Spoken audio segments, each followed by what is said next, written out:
And welcome to the UIS Prairie Stars Coaches Show. I'm Tony Black, joined by senior right-handed pitcher Ty Morris and head coach Brian Grunzke. They are in their first year of their program. And Brian, kind of a unique story for you. You came from a program that ended because of budget cuts, and you come to a program that first started. Tell me a little bit about that. Yeah, it was a unique situation.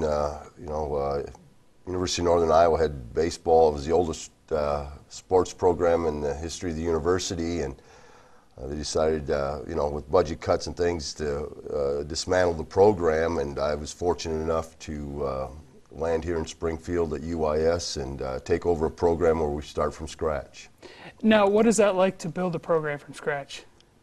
It's a lot of, I think, planning, and it's a lot of ups and downs. You put a plan in place, and some days you take 2 steps forward, and the next day you take 1 step backward. UIS never had a baseball here or a bat or anything, and so when you come in, you got to do everything from the ground up. And there was days, like I said, when you come in and you feel like you made some progress, but it was all good. And then some days you had to backtrack a little bit, but it was a great experience, something I'll never forget, and obviously something that very few people in this country get a chance to do, is start a program from scratch. And Ty, you played junior college ball down in Mattoon, and you came here. You're a senior this year. So what was last year like with no baseball for you? It was horrible. Had to go and figure something else out to do. A lot of school concentrated on that, and it's a gift for me to get to play this year for sure. Very excited. And your pitching coach played in the minor leagues for the Kansas City Royals organization. What is that like for you to learn from a guy who's been drafted and who's been through the rigors of minor league baseball? Coach Norton's a wealth of experience. He helps me out, helps everybody out every single day, and we wouldn't be where we are now without Coach Norton, that's for sure. And head coach Brian Grunzke, he's been through it all as well. Head coach on the NAIA level, been assistant Division I's, and what kind of experiences Brian Grunzke brought to you? Coach is my favorite college coach that I've had so far. He's been there. He's excellent at communicating with his players. Players feel comfortable talking to him. I love that about him. And just like Coach Norton, as far as like pitching goes with me, he's very quick to tell me something, quick to the point, and he helps me out, bottom line. Now, Brian, your season starts here pretty soon, or it has started. What are you looking forward to in this season, your first year? Well, the last year, having gone through a whole year of not being able to put a team on the field and coach them, was one of the longest years of my life, and probably one of the shortest at the same time. But so what I'm looking forward to is I'm just anxious to put the team on the field and see where we're at. I guess what I'm trying to find out this first year is, okay, how do we stack up against our competition? What are some of the areas we need to improve on as the season goes on, and what are our strengths, and build on those and go from there. Now, you play a couple of Division I opponents this year. You play Alcorn State and you play Indiana State. Is your philosophy to be the best, you got to beat the best? Yes, every time you go out and play, I think what you have to do is you have to challenge your team every day to get better. And one of the ways to do that is to play some Division I teams. You find out how you stack up against those type of players, and it gives your team an opportunity to gain experience and learn from those days, good or bad or indifferent. And my philosophy always has been, and probably always will be, I don't want to be the best team in February, I want to be the best team in May. And that's what we try and strive for. And he was saying, talking about the the schedule, and what is that like to play Division I from your standpoint? Well, I'm excited. I think that D1's going to be a challenge. It's nothing that we can't handle. We're working just as hard as any D1 school is, that's for sure. So I think it's more out of excitement than anything, and just ready to go out there and see what we can do against these big schools. Now, what do you bring to the table as a pitcher? Like pitches or what? Yeah. Let's see. I throw my fastballs and I throw a slider. I've been working on a lot, and my changeup's my favorite pitch. What do you clock that on your fastball to your changeup? I throw upper 80s right now. Hopefully I can get 90. I'm hoping to this year. All right. You have a very young team, 25 underclassmen, 10 upperclassmen. What is that like to teach 18 and 19-year-old kids, a lot of 18 and 19-year-old kids? Well, I always tell the story that, baseball is an imperfect game. If you go 3 for 10, you're considered, pretty good, and you end up in the Hall of Fame. So you fail 7 times. And so I tell everybody, baseball's an imperfect game played by imperfect people. And when you put 18 and 19 years old in there, it really gets to be some days pretty hectic. And so what we try to bring every day is a routine where we do things over and over that I think will help us get better. And that's what my goal has been this fall. I know some of the players probably feel like, we do a lot of the same things, but I think you have to do those things over and over, the fundamentals, so they become habit, so you don't have to worry about those things when the games start. And Ty, as a senior, what do your underclassmen teammates look to you for in the leadership role? Well, I try to be there if they have any questions, obviously, fundamentally, anything like that. But as far as having a younger team, it's a little different. I think that they bring a lot of energy to the table, and like Coach said, it can get monotonous inside right now, and but I've been very pleased with how much energy they bring every single day, and yeah, I just try to be there for them and just try to lead by example the best that I can. Now we've had a pretty rough winter, especially in the last few weeks. And you've been forced to stay inside, and here recently, in the last week or so, we've gotten some pretty warm weather. How is that, is that pretty exciting to get back outside? Felt great to be outside. Play some long throw, and it got everyone just more excited to go down south, start our season. And where you came from Iowa, long winters there too, and you were at Arkansas State, some warm winters. How do you coach the difference?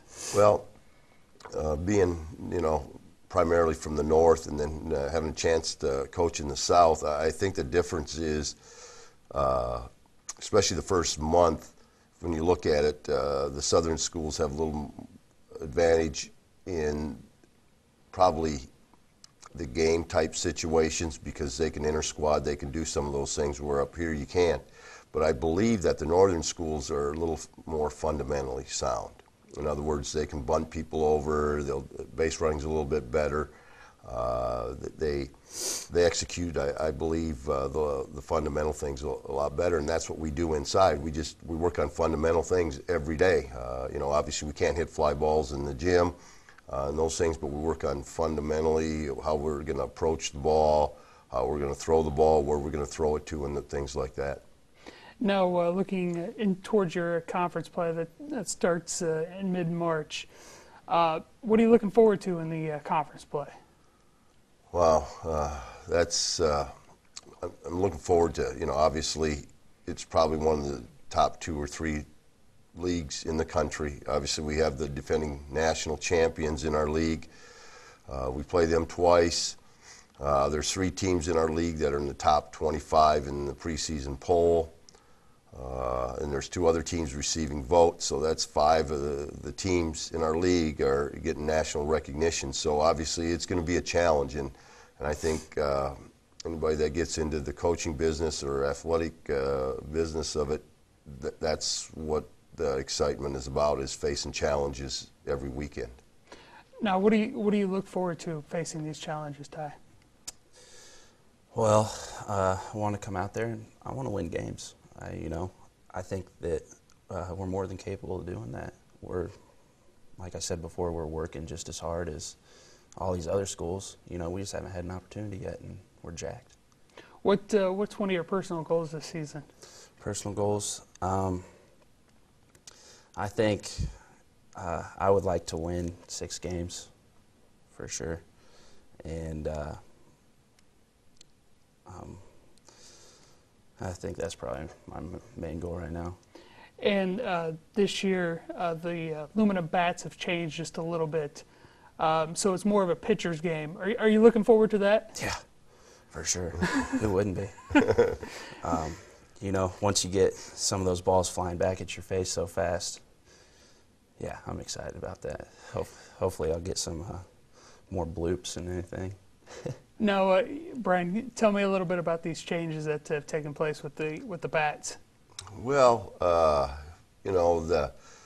NCAA has tried to, I guess, make sure the bats are safe, the number one issue. And the number 2 issue, I think, is keep the integrity of the game. Obviously, when baseball first started 100 and some years ago, they used all wood bats, and major leagues and minor leagues use all wood bats. And I think what we're trying to do with the new bats is keep the games so they're baseball games, not slow-pitch softball games, to be honest with you. And I think it's been a good move. Looking at scores here early in the season, there's a lot more shutouts I've seen thrown by college teams and things like that. So I think it's going in the right direction. One of the things with the Lumina bats was the little duck snorts that you would hit off the end of your bat, and you'd just fall into no man's land. Now, was that kind of a hurtful or a pain as a pitcher when you'd see those just fall in? Absolutely.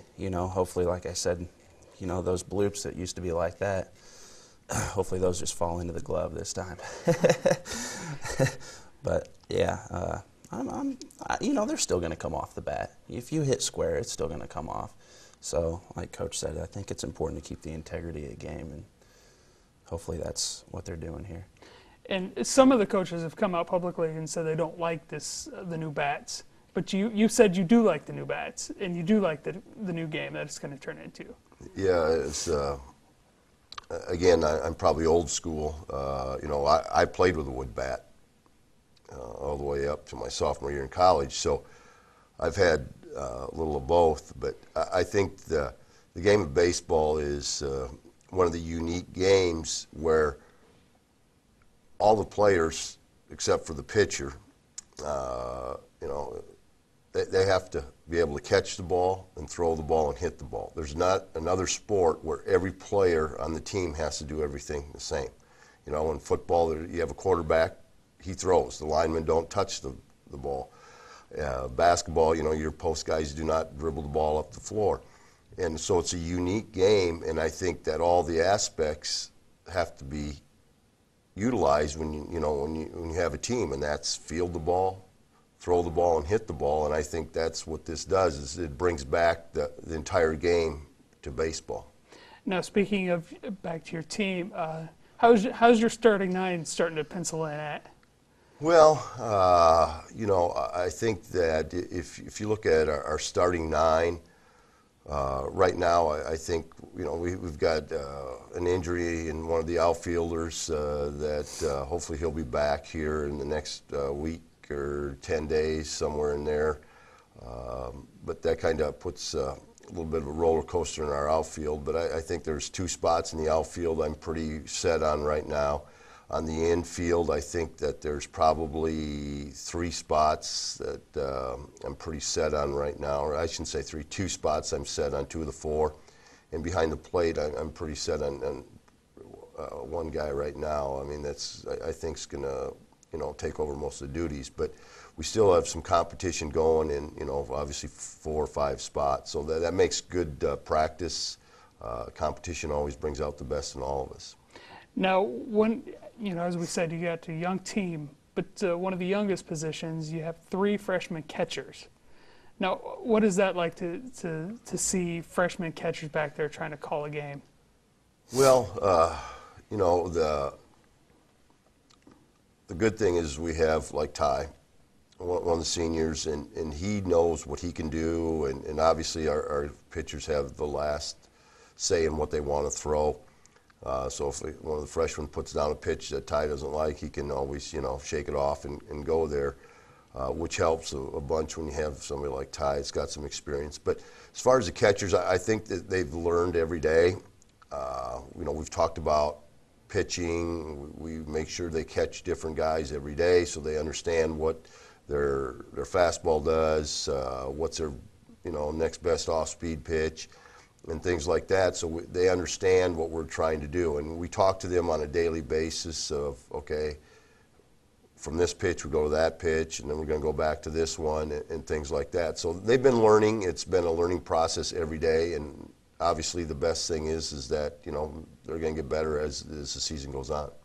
Now, do you think a freshman catcher is more intimidated to come out and talk to you on the mound at all? I try not to make it like that. We've been throwing to them for months. I think they feel pretty comfortable back there. They know what certain pitchers like, and they're improving. They're getting a lot better, more comfortable for sure. And no, they're not intimidated to come out there, and they're not afraid to put me in my place or tell me something wrong too, and I appreciate that because looking from the outside helps a lot too, from the catcher's perspective. And some catchers I've heard, especially on the major league level, that they come out there, but they don't really say anything to the pitcher about baseball. They talk about whatever's going on after the game, or something really random about just whatever's going on. Do they do that to you? Absolutely. The idea is just to get your mind off of it. Sometimes as a pitcher you can outthink yourself and get catcher coming out there and talking to you about whatever. It just relaxes you, helps you out. Does it help to get your mind out, especially, if there's an error that, your shortstop, second baseman, whatever should have had? Does that help you when the catcher comes out and says, just relax? That's never bothered me. If there's an error out there, mental mistakes are one thing. Physical mistakes, I've been there. I've made those errors. I know how it feels. Best thing you can do is turn around and try to lift them up, and they'll want to make the next play for you. And what do you think your deepest position is right now? Oh, my deepest position? Probably, to be honest with you, it's probably a catching, to be honest with you. I feel on the squad here, we have, 3, 4 catchers that I can put back there at any time. And, that's usually doesn't happen, especially, when you're talking about freshmen. So I've been fortunate enough to, be able to get those guys. I had an old-time coach a long time ago told me, he says, you win with pitching, but he says if you don't have a catcher, you don't have a game. And that's stuck with me ever since. If you don't have good catchers, it doesn't make any difference how good your pitchers are, because it's not going to make any, you won't have a good game. So I've tried to recruit good catchers in all my years. Now, as we keep going back to just a very young team, pitching-wise, also very young. A lot of freshmen on the mound this year. Yeah, it is, and that's one of the things where I've been so impressed with Ty here this year is obviously people don't know about, he had a major injury last summer, had to have some major surgery, and basically they told him it would be 12 months, and he's back in 7 months. And what's happened with that, Ty's shown leadership by what he does every day, overcoming adversity, never complaining, doing a good job with our freshmen. He talks to them in good ways. If they don't have maybe a great day, Ty, comes in and says, hey, you're all right, next day will be better. And he leads more by example and very positive remarks. And that's, I think, helped our freshman pitching staff along with Coach Norton. Coach Norton's is a great influence on our younger pitchers, because Coach Norton really I think has a great demeanor, never gets too high, never gets too low, and always encouraging. Now, you're trying to be the leader, and we've talked about you trying to be that leader on the mound. What are some of the things that the freshmen generally come to you about as a pitcher? More or less like bullpens, things like that. I just try to, I'll sit there and sit in and look at it more of a mental aspect. You know, if they're getting frustrated, there's another day. You know, pitching it's a mental game, very much so. And I try to keep it lighthearted, and you want to be serious, but you want to have fun with it. You know, if you're not having fun with it, you're not going to be successful. So I try to keep it fun for them. And as far as physical things, coach has got that for the most part. I'll throw in whatever every now and then, but yeah, I just try to be there as much as I can for them. Now, your first official home game isn't until late March, but you play a couple of games here in Springfield. Your home games are in Chatham. Are you looking forward to being home, kind of in a way, here in Springfield? Yeah, obviously, when you play at home, everybody gets to sleep in their own bed. You have more of a normal routine, and that's the biggest thing that I can tell about this team. Here will be the first 3 or 4 weekends when we go on the road is how we respond to being on the road, because good teams win on the road, and you play at home. Everybody gets fired up to play at home and excited because you got your family there, and those types of things, and it's more normalcy is what happens when you play at home. I'm sorry, and I think that for me, again, hopefully in a few years we can get a field on campus so we can have more home games. That's my goal. I'd like to play 25 to 28 games every year at home here.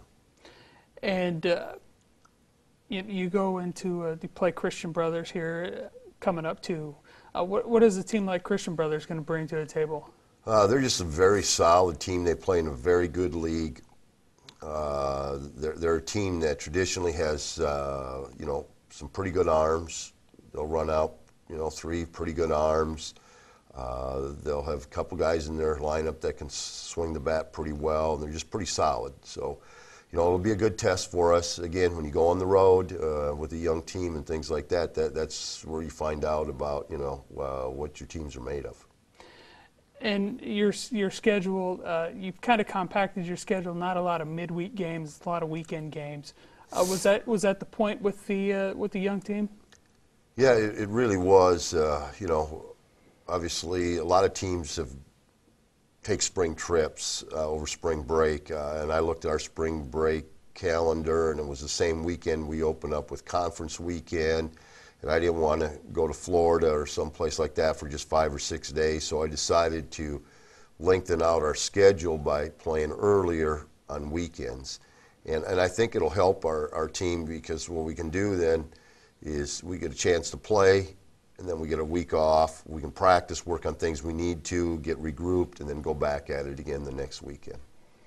And, you believe your first conference game is Parkside. Parkside actually came down for basketball, and they're still under 3 feet of snow.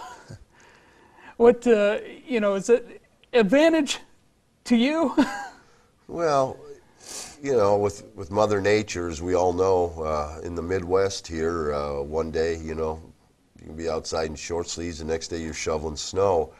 It's still a month or so away before we have to worry about going up there. So, until that comes into play later on, I'm not going to really worry about it. You can't, as baseball coaches, we can't control the weather. And that's one of the things I think baseball coaches understand is, well, you take it one day at a time. If it's raining, put the tarp out and you play the next day. And that's all you can do.